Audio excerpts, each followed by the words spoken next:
No, don't worry. We said all the spoilers while the microphones were muted. So All of them. I'm glad we get to try this again. It's absolutely fine. Anyway, welcome to the podcast for what is the date today? 2nd of May.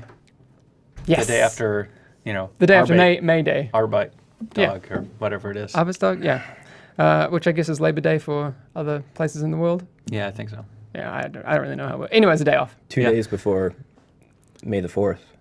Oh, yes, I know. Wow. It's a Wait, big are we deal. getting a teaser trailer, another one, like round 2? I have no idea. I heard that there was some sort of announcement slated for May the 4th. I'm on blackout, so I don't know. Oh, okay. Okay. That's an interesting thing. Why? I've never done it before. All right. And I feel like Rogue One was not as cool as it could have been because I kind of knew. It's like, all right, where's that scene with the TIE fighter floating up, and which wasn't even in the movie at the end, So, yeah. I thought Rogue One was great. I did too. I'm not. We shouldn't go there. All right. but you liked Westworld, so no, you guys both did. I'm gonna get ganged up on. That's true. Anyway, so today Noel and Bruce are both on the narrative team, which is I think one of the coolest parts of game development, but something you don't always think about. It's true. Because it kind of seems like the game has a story, but you guys do a lot more than just that. Because Yes. I mean, it's more involved than just like what is the plot, right? Because it's also all of the layers involved in like how an environment should be propped or how it should be set up, like who was here in what order. So yeah. there's all these different sort of like layers of story that go into yeah. everything in the game. Because everything needs to be written Yeah. by someone. And not just written, but also like Considered, planned. Exactly. Yeah.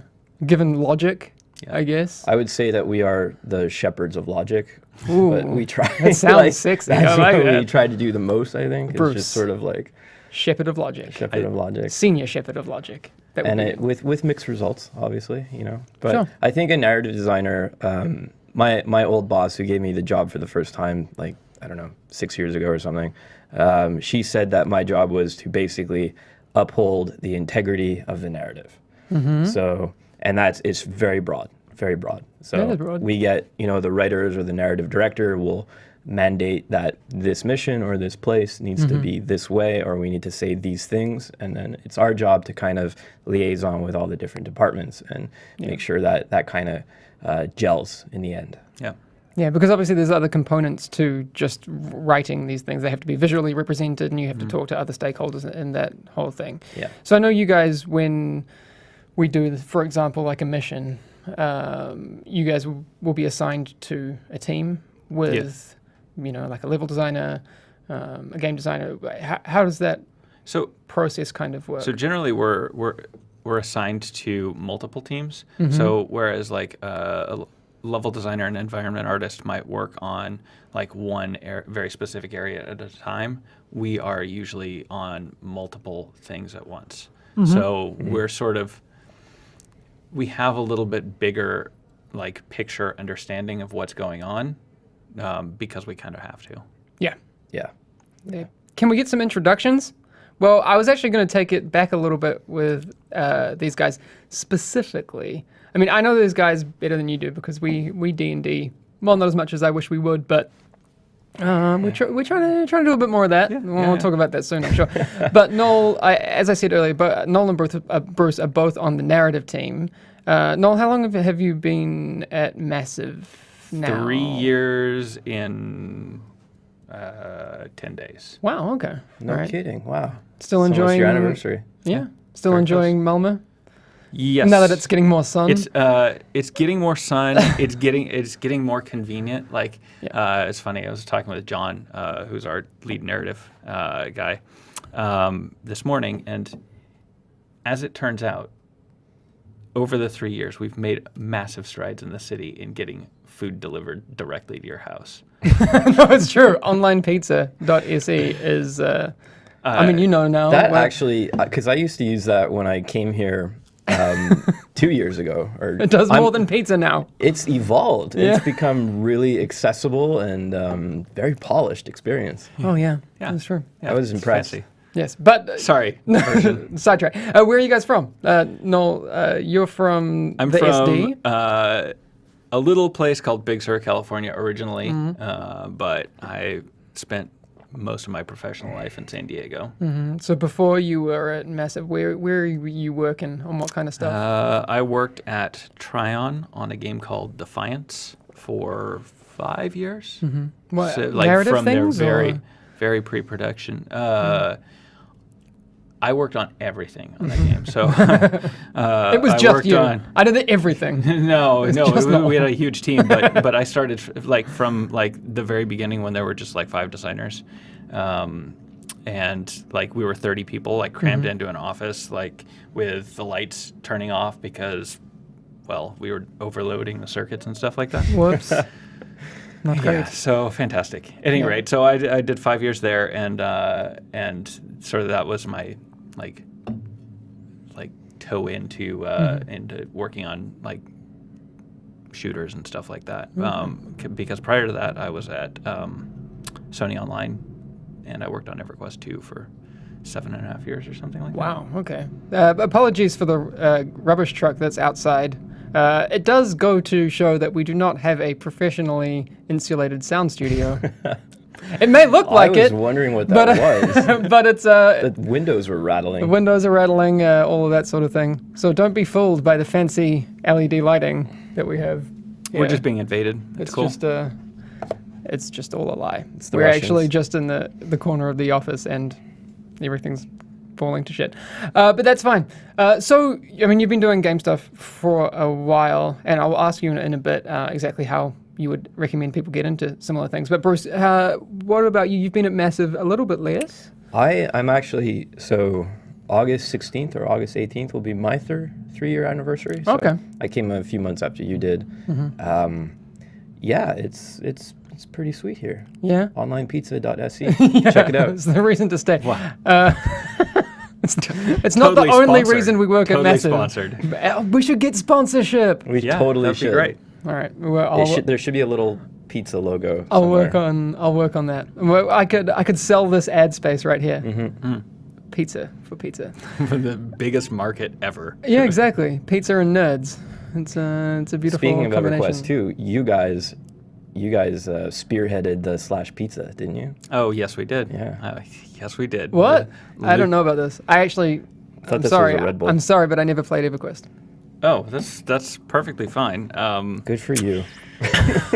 Those are some years of your life that you will not worry about getting back. To be fair, I just dumped them into other things. Yeah. Much more productive things. No, Diablo 2. Like I probably ran Pendleskin like a million times. Like that's Way less productive. Way less productive. yeah. But you could order pizza in game in EverQuest. With a /pizza. But That seems like something we should have in the the division. sad thing is the that New this York was thing. back I in don't- like 2005, maybe, when we did the /pizza. Maybe 2004 even. Yeah, And it was a long time ago. And so, like, it didn't actually, like, order you a pizza. Like, it didn't, like, it wasn't super cool where you could be like, /pizza, pepperoni, extra olives. You had to, like, /pizza, and then it would, like, bring up the website out of game. Like, Yeah. It's just, Yeah. But we could. I feel like there's probably an API we could leverage to get that Oh, sure. in game. And we could have a pizza rat show up in game. Yeah, your pizza's ready. When- And like at times, so like when there's a knock on the door, Pizza Rat's like, "Hey, go answer your door." Oh my god! All right, guys, we figured it out. This is why I love doing the podcast, because we come up with the best game design ideas. We'll go upstairs, we'll tell like you know, the game director, sure. and they'll be like, "That's a great idea." They totally won't think we're ridiculous and tell us to go No. home. Pizzarat.se. Yeah. Yes. Yes. Let's do it.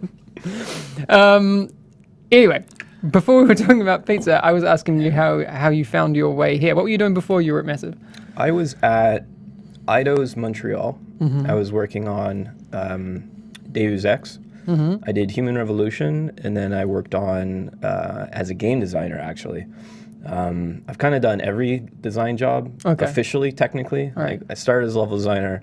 I became a writer, then I became a narrative designer, and then a game designer. Okay. And then I was working on the sequel for a bit. I did some of the Tomb Raider multiplayer for, Wow, cool. I don't know which, I think it was the self-titled, just Tomb Raider, like the kind of reboot. And yeah, before that I worked for a larger private French Quebecois company, made kids games for the Wii and stuff. Nice. Yeah, so it's been a very, I don't know, like broad, I guess, Yeah. career for the last 10 years, roughly. 10 years. Yeah. Nice. Solid. That's cool. And if you didn't note yet, Bruce is from Canada. Yes, Montreal, Quebec, Nice. You Canada. speak French? un petit peu, oui. Okay, I do not. that's about it. I probably should.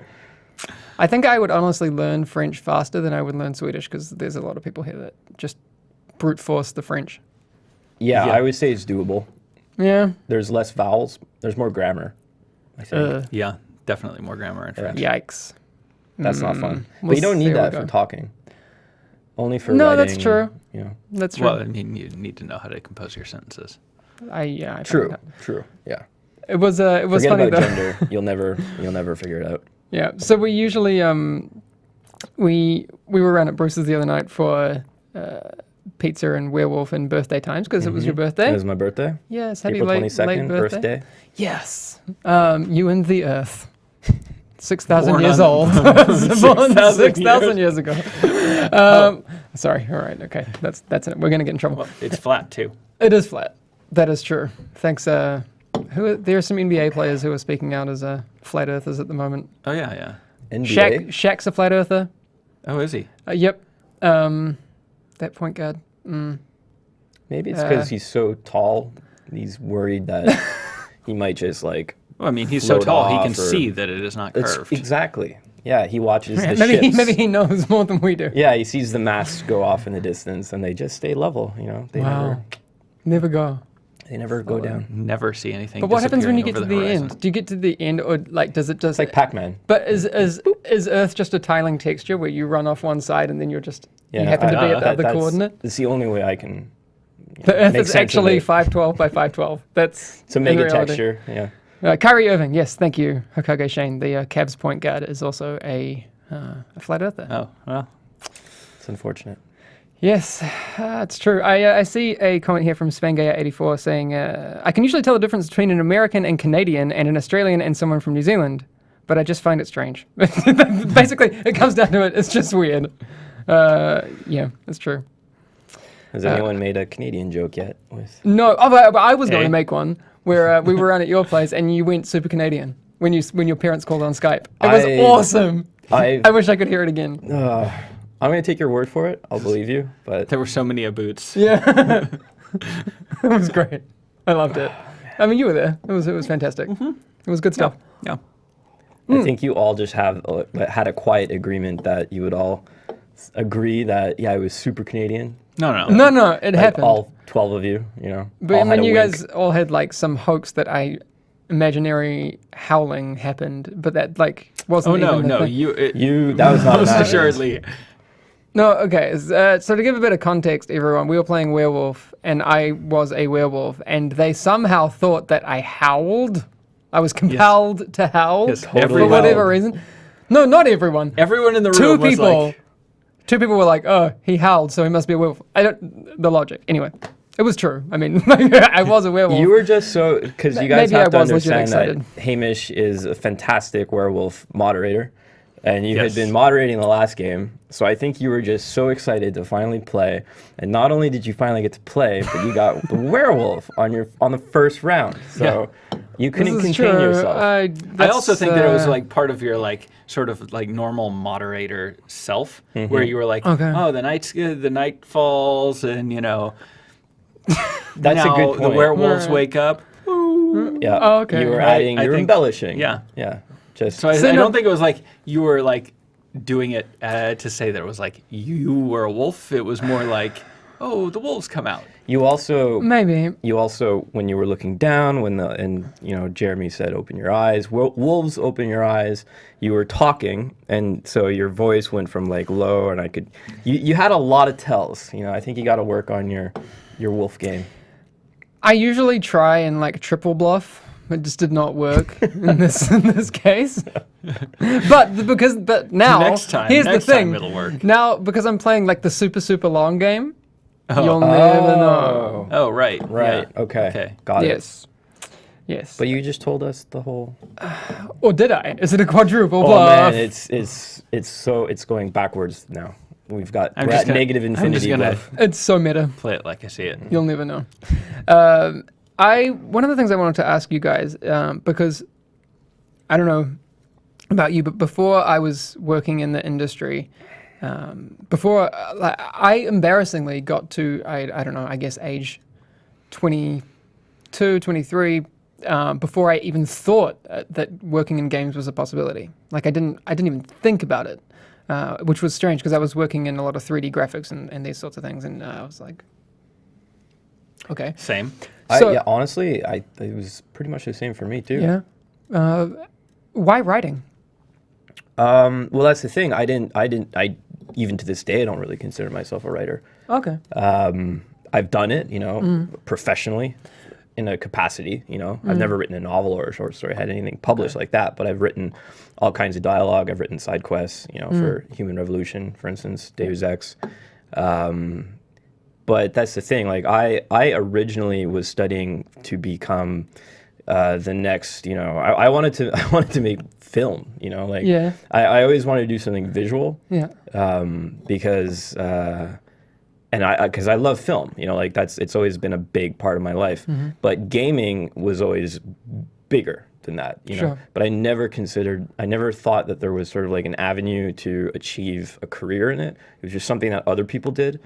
It just didn't make sense at exactly the time. right. Like there was no recruiter or there was no program at the university level saying, hey, come do this and then make games. Yeah. And I got into that through my aunt, ironically. My uncle bought an NES when I was like 5 or something. And he actually probably started the whole addiction. And then my aunt gave me a newspaper article or a clipping about, it was a school that had just started a game design program in Montreal. But it wasn't university, it was like a private college kind of thing. Okay. Or a trade, kind of like a trade school, maybe? Is Yeah. that, like, I'm not Yeah, sure. yeah, kind of like a polytech kind of. Yeah, exactly. yeah. And I started doing institute. 3D art, and then I transitioned into. I thought I was going to do 3D art for movies, and then so I was like, why am I doing this? Like, I should be making, I should try level design. Sure. Yeah. But I think objectively, I think having those experiences and you having done other things, and now doing narrative, you can apply what you're trying to do narrative-wise and have that knowledge of other things. Everything I learned about script writing, for instance, applies tenfold to this. I mean, not as much as you might think. Like we don't follow a script verbatim, but it often starts with having something on paper. Yeah. So But I think what you're saying, and I've found to be true as well, there are segments of the games industry or parts of the game design puzzle that are supported by university programs. Like computer science. There's a lot of art programs now. Yeah. But then there's all these ancillary teams like us. There's obviously no community management program at any university. There's not really a narrative design for video games program, and lots more. There's probably not, music composition for video games. It doesn't even get that specific. Yeah, we're still pretty young when it Oh, comes well, of to course. university level sort of courses being developed and stuff like that. It's been really amazing to see how much that landscape has changed in the last 10, 15 years. Yeah. When I started, there was no concept of having a school for video games or even a university level program. As you guys were saying, but like to see like the people that come out of like our own local game design and studio class. What are they? Yeah. the game assembly. Game assembly. Yeah. Yeah. Like it's It's huge amazing. in Sweden. Yeah. It's amazing. Like, Yeah, it's like you say, it's very young, Yeah. the industry. So I mean, I think for all those side teams or like what are, more specific segments, for them to get that kind of granular education, I think it will happen at some point. It will. It's just a matter of when and how big the industry sort of gets. Exactly. and it's only going to get bigger. I mean, Yeah. This is an interesting question. You say you got into it later than you imagined, the Yeah. specific job. How far from your original direction you intended your career to be going are you now? that's a great question. So I would say like once I'd hit like maybe 3-4 years on EverQuest 2, I like knew that this was something I was probably going to do as a career for the rest Narrative? of my life. I would Or not just necessarily the game industry. game industry. However, it's kind of interesting because when I went to university originally, I went to University of Puget Sound, and I was fully on a programming track. So I was going to be an engineer. But what I found was that like their program was more so, at least at that time, it was more so about churning out folks to work for Boeing and Microsoft. And I didn't really see like, that wasn't really something that I wanted to do. Like, I mean, Yeah. like to be an engineer in gaming would be fine, would be super interesting. But I think it's the sort of being too small a cog on a larger team. It's really interesting that you say that because I actually had the exact same sentiment when I was studying film in Quebec. We have CGEP, which is we don't have like a grade 12 that you guys have in the States or maybe even in New Zealand. We graduate high school at grade 11, which means we're 16, I think. Oh, wow, okay, yeah, no, we still have like Yeah. a couple of years after that. We do this sort of like intermediary college before university for 2 years called CGEP. That's kind of what they have here, right? The whole gymnasium system. Yeah, I yeah. think so. okay. Yeah, actually, now that you It's mention really it. similar. Yeah. So I did that, and I studied film for a couple years there. And like I said, that this school had opened with this 3D program, and for whatever reason, I didn't. Again, I'm sure they advertised game design somewhere on there, but I saw 3D art and design, for film and stuff, and I was like, oh, that would be super cool. I would love to work on, Jurassic Park dinosaurs or something like that. But I quickly realized that, like you said, they were in the business of sort of like churning out entry level or junior artists to go work at one of the local, because Montreal had Softimage, Autodesk, like we had the huge 3D industry and actually a really big 3D animation industry as well for film and stuff. Yeah. So I could see myself graduating, going to work for one of those companies, and then you become sort of like this entry level cog working on the tail of the T-Rex rather than like the whole thing, Sure. right? But the reality, though, I think of just maybe life, and I'll wax poetic a little bit, is that you're always going to be a cog Yeah. when you start off. Oh, 100%. Anything, right? It doesn't matter what industry it is or how talented you are, with exceptions, obviously. You can always go into business for yourself, but that's, it's a lot of risk. And But that's Super but risky. I find that those are the best positions to be in. I think when I've been that small cog part of a You learn bigger so machine, much, especially yeah. when you have more experienced cogs, Yeah, who exactly. who are then okay putting cog stress on your little cog, yeah, and you get thrown in the deep end, so to speak, and exactly.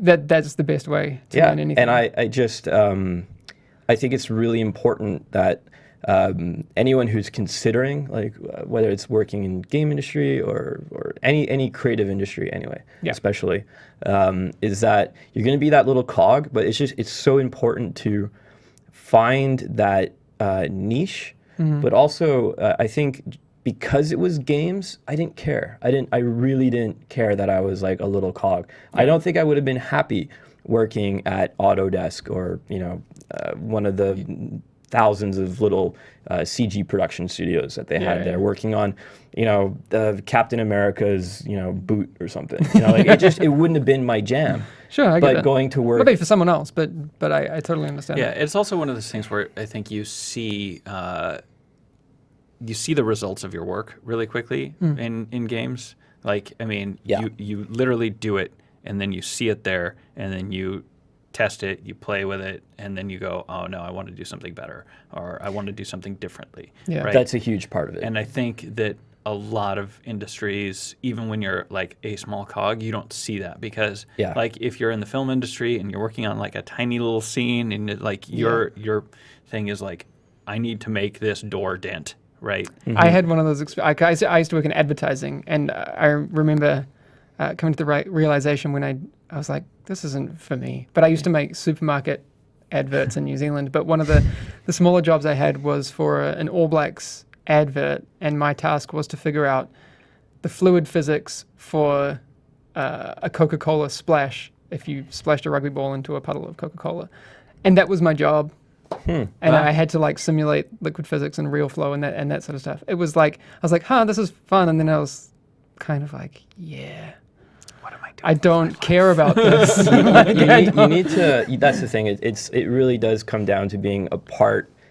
If you accept the fact that you're going to be a small piece of a big puzzle, and make sure that whatever that big picture is, whatever what you're a component of, is something that you're ultimately really passionate about. Because that's what's going to end up opening doors for you in the end. Yeah. And for me, it was games. It was always going to be games. Like, I don't think anyone in my family or any of my friends are surprised that I do what I do today. Yeah, totally. I have a couple of good questions here. Porktoe's asking, do you have to be super artistic to do game design?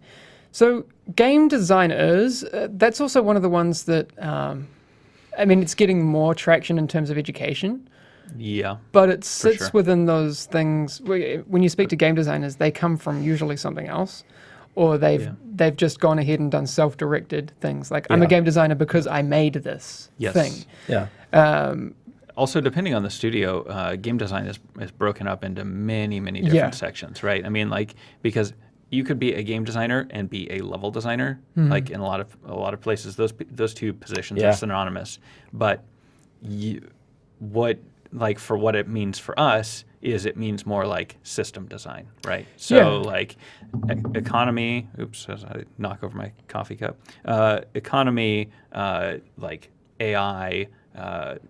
The shooting mechanics, cover, progression, right? All of that stuff. I kind of think of game design as it is a bit of an intersection between the mathematical, not as much as a programmer, but also you do need a creative side because you need to be able to design these systems and kind of get an idea of how they'll feel and sort of thing. I think the most important thing for game design, aside from actually just knowing some relatively decent math, one of the things that you definitely need is you need to be very conversant in games. And I mean that it's not just enough that you've played games, but also that you've analyzed them, understood what What's makes them on. good. Yeah.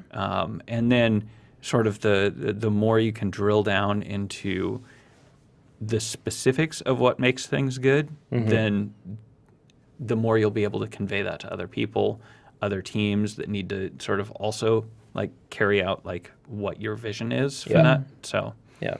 How long do I have you guys for? When do you need to head up to your next meeting? It's cool. We have a meeting at 10, but I already mentioned that we can be a little bit late. All right, because I want to run a little bit over time because I have a lot of questions. Karg asked me on Twitter a couple of things. Regarding the book, I guess New York Collapse, how much interaction did you get with Alex Irvine? So there's a little bit of a misconception that Alex does not work at Massive or at Ubisoft. He was an external contractor, but he did talk to some people. I don't know if it was you guys. He may have been in some of those threads for April Kelleher. Keller? Am I? Keller? Keller? Yeah. Kelleher? I don't think we're pronouncing the H. Oh, really? Is it a soft The H is silent, like Amish? Yeah, sure. All right, sure. Yeah. All right. I mean, I say Kelleher.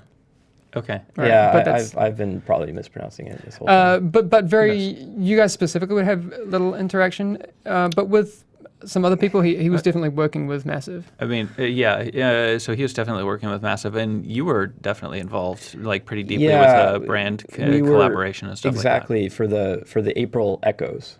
Yeah. Getting those things into game. We did it super guerrilla. it was a real scramble to get all that stuff. Yeah, it in. was very much a passion project. Like, Exactly, and it was really great because those guys from like Mercer Media or Melcher, thank Yeah. you. I'm so bad with names, so I won't even try. But there was so much back and forth at all hours, just trying to get clarification. Because the other thing is, like, I'm trying to solve the book. Yeah. Like we're like interpreting what's there to try and figure out the exact locations. And Yeah. So it was really, really fun. I had a blast like making those echoes, and you helped out a ton on those as well. So it was a real big collaboration with especially Joanne, Yep. who's no longer with us, unfortunately. didn't die, but she Or doesn't work she here didn't pass anymore. away. She's not dead. But she, was Rest She's back in actually, Paris. Yeah. I would say that she was integral in kind of Yeah. being that liaison between Yeah. what they were working on in New York and then what we were doing here, Yeah. and making sure that we had what we needed, and they also had their visibility on it and stuff. Yeah, I know so. there are a lot of people who love and want to hear more about April, and we can't spoil or talk about things that may or may not be, in the pipeline. But I know Tinks was in chat before, and she's doing all the podcasty things and trying to are hunt awesome. down as many things about April as possible. Oh, there's so much we could say about April, but But we can't. Couple of other ones. Have we been approached for the movie? We're not at all involved in that, unless you've been. well, you were. no. I know that you were approached for the lead role. of, Jake Gyllenhaal ain't got nothing on Noel Walling. Yeah. Yeah. That guy is no, he's actually awesome. He's I was pretty thrilled to see that. I like he was Jake involved. Gyllenhaal a lot. Like I a think fan. he's a Big fan. super talented actor. Did you see the one with him and Hugh Jackman, Prisoners or I whatever? No, don't say it. I have to watch it. Oh, it's so good. Yeah. I have- No, wait, I did see that. It's creepy and Is good. that the one with the little missing girl? Yeah. Yes. I saw. All right. Yeah, fantastic. It's really good. He's a That- detective, And or, Nightcrawler is really good. Yeah, Nightcrawler's Nightcrawler's awesome. super good. Actually, if you want to see something that he's like really good in, but you would not expect the movie to really be all that great, the movie that he did with Tom Ford, what was it called? I don't know. I'm sure chat will tell us. In a few I minutes. know which one you're talking about. Someone's going to because- IMDb it in like 30 seconds. Side, while we wait for the answer on that, Remy was asking, where is Aaron Keener and what is he up to? Also, is he a necromancer? I can guarantee you he is not a necromancer. All right. He's No, an astromancer. no corpse explosion then. No, Oh, I don't even know man. what an astromancer is. It sounded fancy. It sounds pretty cool though. Yeah. His, could be he a new performs D&D magic with the class. stars, man. Yeah, exactly. Wow. Dead stars. Yeah, yeah. Little known fact. That's Wow. an astro His, necromancer. his Yeah. operative code name was Dead Star. Wow. Yeah. You narrative guys are really great at making up bullshit on the fly. It's I fantastic. literally have a shirt that says I make stuff up. Oh, right. I mean, that's your job. I'm like scrolling through my tweets, like trying to find more of the questions, and it's just like porn bots. Cool. Porn bots. You know how Twitter has that problem at the moment? Well, it's had it for yeah. like 6 months. I have to go through. I have like 12 followers. But not I just have Twitter. I have to go through there everywhere. and like clean it out because I get these awful porn bots. I guess. Yeah, it happens all the time. Like Instagram my is mom the and worst. dad are my followers. I can't have like these people Mom, on there. Dad, I need to get rid of these. Joker Unique, who's Hey, Joker. Joker is from the Yeah, Reddit. yeah, You know? yeah. You know, Dominic. He's cool. He had a good question. What is your favorite faction leader and why? And follow up to that, what was the most difficult faction to develop? Do you want to start? Favorite faction leader? Go with it. I was hoping you would start because You're still thinking. I think the coolest faction is definitely the Cleaners, like without a doubt. Yeah. Yeah. People have a soft spot for Pharaoh. And they were. He's cool. I mean, I came in later, so I don't have that much experience. And John, I'm sure, could talk all about it. But they almost felt easy.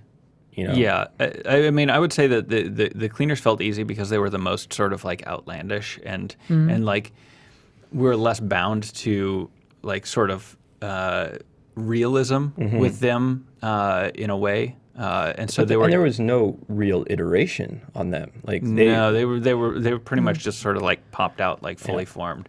I will say that Pharaoh is maybe my favorite faction leader, just because. Is that phone call that I really like?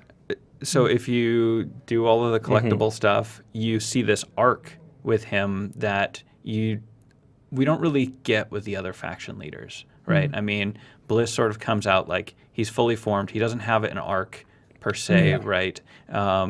Same thing with Barrett, right? We know pretty much where she came from, and she just becomes the sort of head of the organization. But with Pharaoh, he's really kind of like he's part of this movement that he sort of helped to create, but it was an idea that he just sort of like got swept along with. Yeah. That I feel like. Oh, that's cool.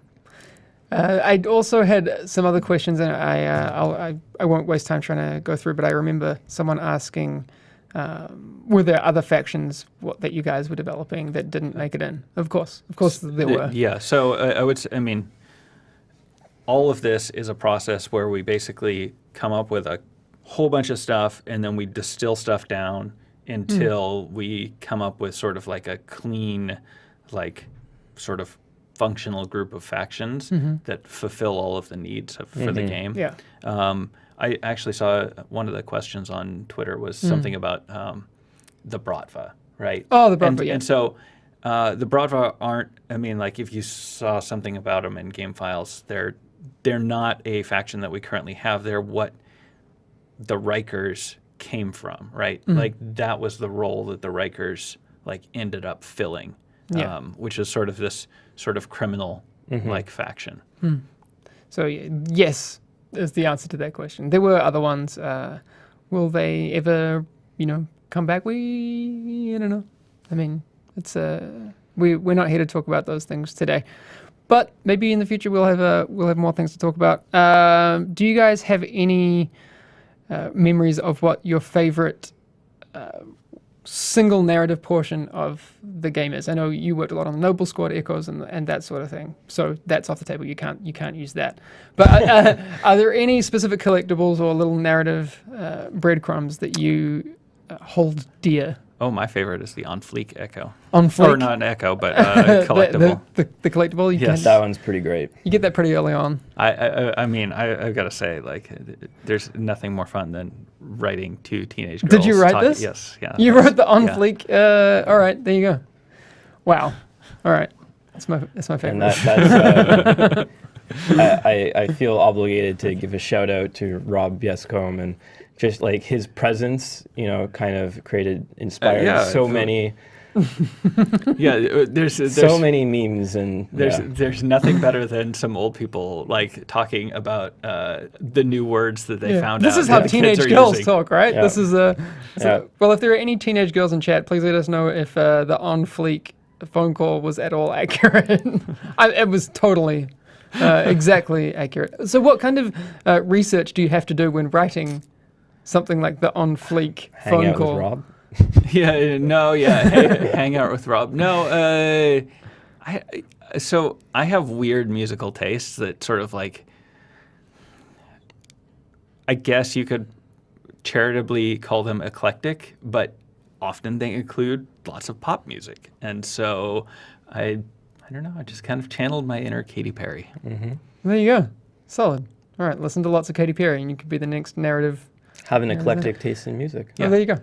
I mean, I don't only listen to pop music. Well, I don't judge. You got me on. You do you know. What was the the jazz swing? Pair of Stellar. Yes. They are awesome. Oh, Noel got me onto them recently. So.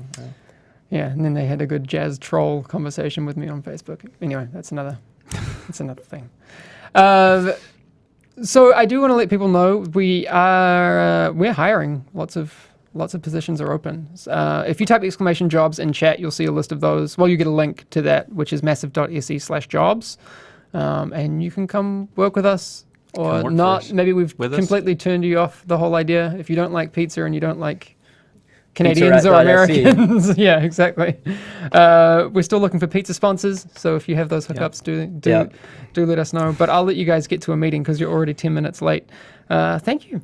For Thanks for having fulfilling us. another casual podcast. These, again, for the people who are watching/listening, these podcasts are meant to fulfill scratch my itch, so to speak, that I want to do some casual things and be able to talk about stuff outside of the core of the game's issues, of which there are some. We do those on State of the Game on Thursdays, and we will continue to do that this Thursday as well. But I will let you go. Thank you very much. Thank you kindly. Thank you. This was super fun. I realize now that no one's sitting behind the computer and will not be able to stop the stream. So you guys are going to have to wave awkwardly for 10 seconds while I run over there and turn this off. We can like awkwardly stare into the camera as you